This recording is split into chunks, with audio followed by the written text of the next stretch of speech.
खुशामिद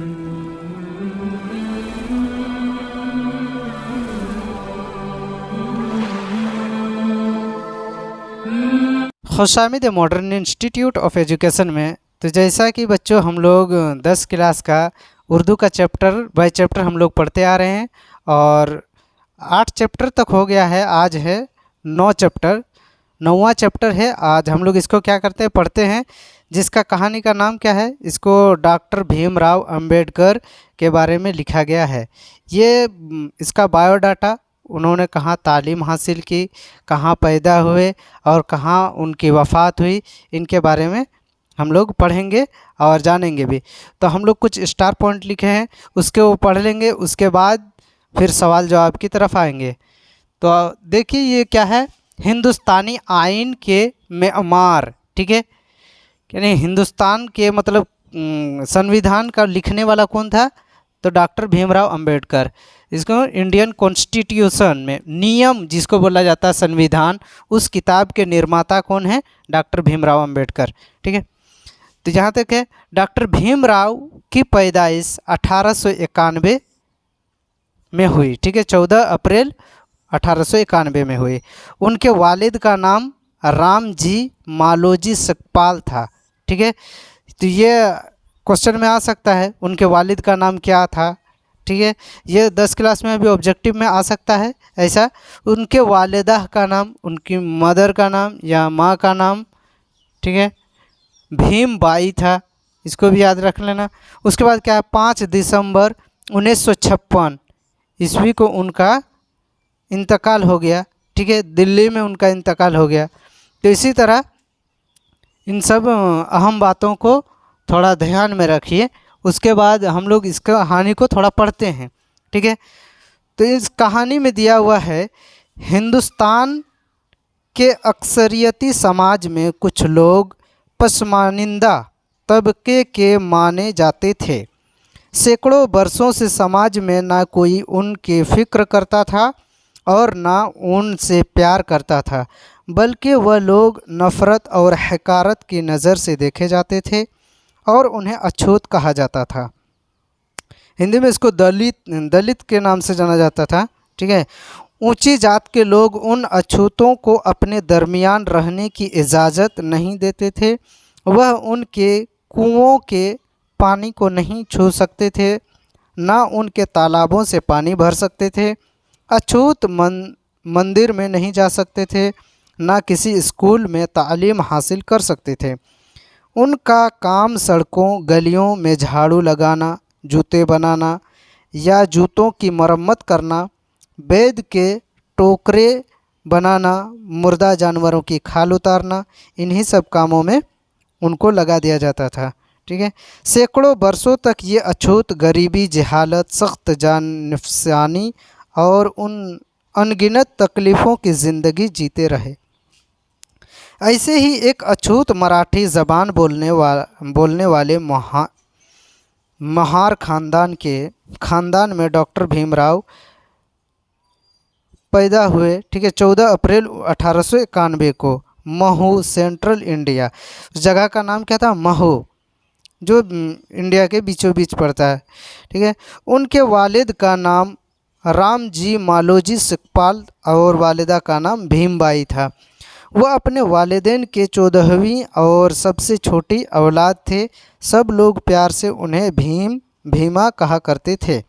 उन्होंने भीम राव के नाम से अपनी तालीम मुकम्मल की। अपने दादा मालोजी की तरह से उनके वालिद राम जी सकपाल बरतानवी सरकार की फ़ौज में मुलाजिम था। उनके दादाजी कहाँ, अंग्रेज़ों के सैनिक में मुलाजिमत करता था, नौकरी करता था। उन दिनों बरतानवी सरकार ने फ़ौज में काम करने वालों के लिए तालीम को लाजमी करार रखा था। सरकार इन नौजवानों की, औरतों और बच्चों की तालीम के लिए स्कूल चलाती थी। मालोजी और राम जी दोनों ऐसे खुशकिस्मत महार थे जिनकी तालीम का फ़ायदा पहुंचा। भीमराव की उम्र अभी 2 बरस की ही थी कि उनके वालिद फ़ौज की मुलाजमत से सबकदोश हुए। 14 बरस तक राम जी फौजी स्कूल में हेडमास्टर रहे। सबक दोस्त के वक्त उनका ओहदा दूसरी ग्रांडेज में सूबेदार मेजर का था। ये ख़ानदान सेंट्रल इंडिया को छोड़कर कोंकण इलाका में दापोली मकाम पर जा बसा। यहीं 5 साल की उम्र में अंबेडकर का स्कूल में दाखिला हुआ। जल्दी ही उनके वालिद राम जी को सितारा में नौकरी मिल गई, इसलिए इसी तरह यह ख़ानदान सितारा चला गया, जहाँ यहाँ पर भीम राव का छावनी में गवर्नमेंट हाई स्कूल में दाखिला हो गया। ठीक है, तो इस कहानी को आप लोग पूरा पढ़ सकते हैं। अब आते हैं क्या हम लोग क्वेश्चन आंसर की तरफ, यानी सवाल जवाब की तरफ। मारूजी सवालात।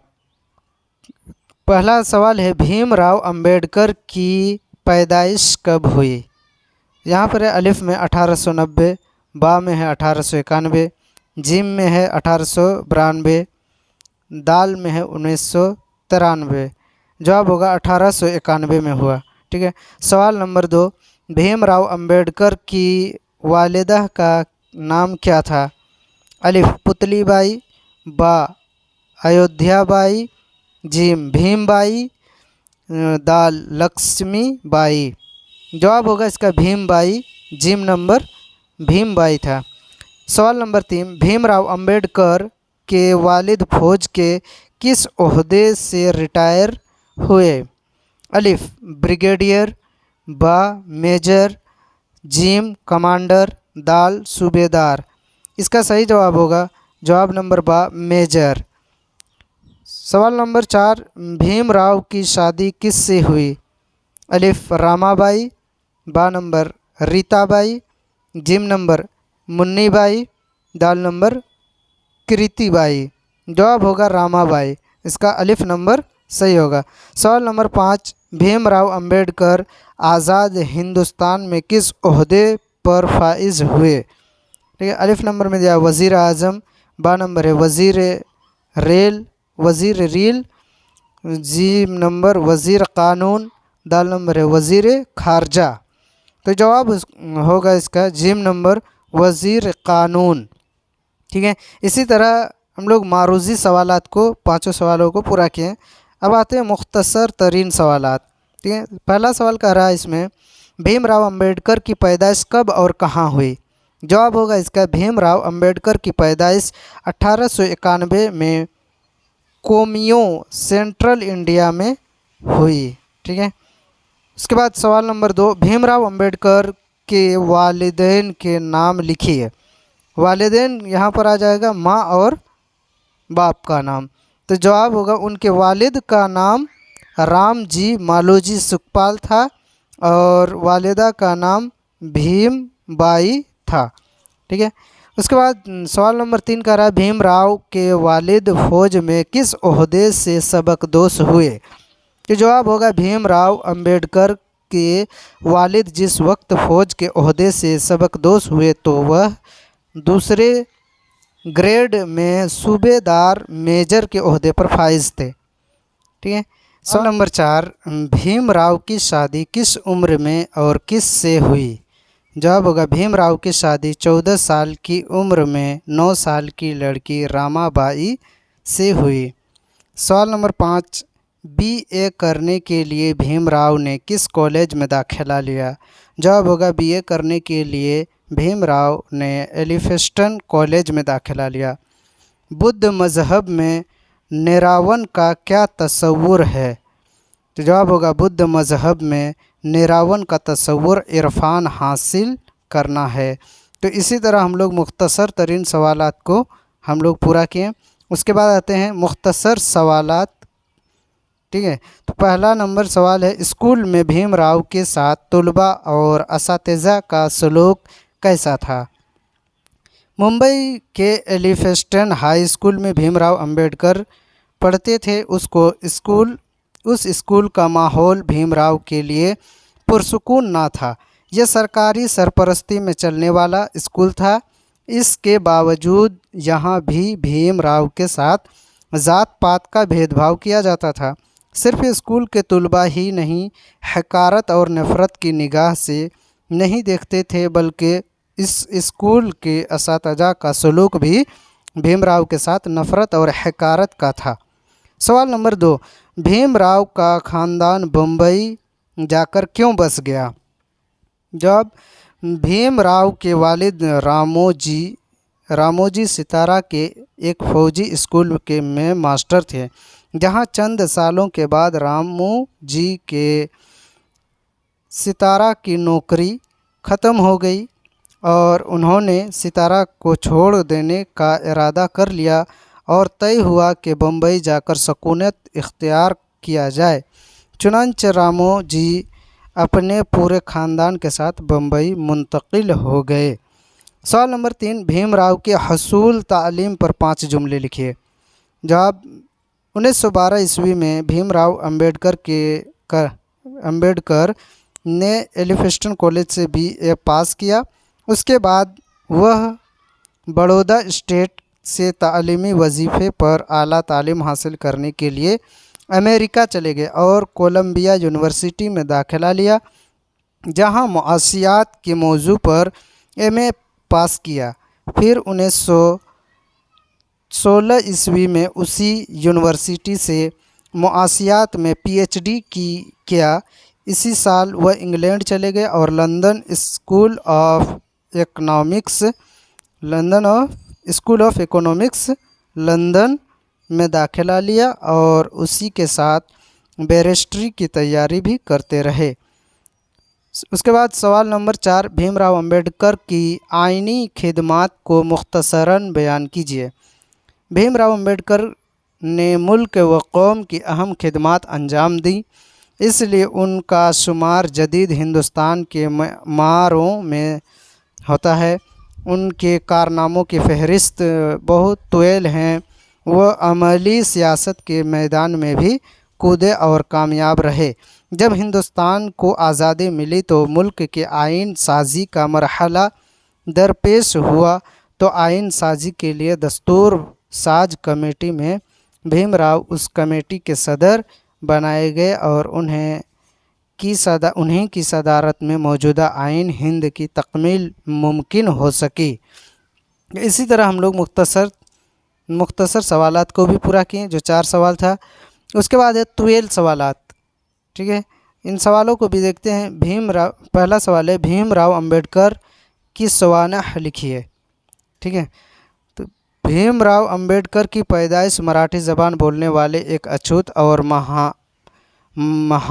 महार ख़ानदान में 14 अप्रैल 1891 ईस्वी को हुई। जाए पैदाइश के कोमियों सेंट्रल इंडिया है। उनके वालिद का नाम रामोजी मालोजी सिकपाल और वालिदा का नाम भीमबाई था। वह अपने वालिदैन की 14वीं और सबसे छोटे औलाद थे। घर के लोग प्यार से उन्हें भीमा कहते थे। तो इसको आप लोग पूरा लिख सकते हैं जहाँ तक हो सकता है। उसके बाद आते हैं सवाल नंबर 2। सवाल नंबर 2 क्या कह रहा है?